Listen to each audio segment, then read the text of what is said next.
Խաղաղություն, ամենեցուն։ Սիրելի բարեկամներ, իսկ դուք գիտեք, որ հոգով մահացածները չեն կարող հաղթել չար ուժերին։ Աստվածաշնչում գրված է, որ կան հոգով կենդանի մարմիններ և կան անկենդան մարմիններ։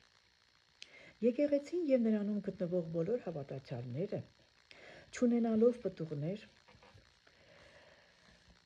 հրամայում են սատանային, որ նա հեռանա իրենց կյանքից։ Բայց սատանան չի հեռանում։ Գիտեք ինչն է պատճառը։ Պատճառը նրանում է, որ նրանք չեն ապրում Աստծո պատվիրաններով, աղավաղում են Աստծո խոսքը և ապրում են իրենց հոգու թելադրանքով։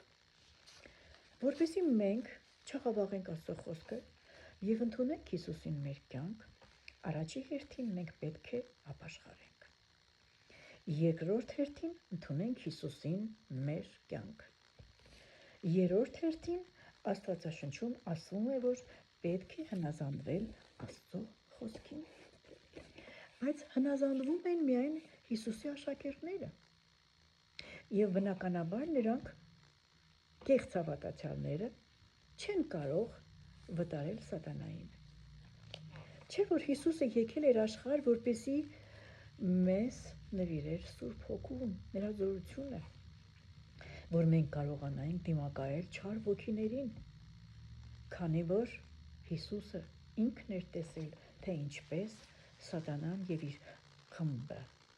նետվել էին երկրի վրա։ Դրա համար մենք պետք է միշտ լինենք Աստծո եկեղեցում, ապրենք Աստծո խոսքով, որպեսզի լինենք ազատ և պաշտպանված։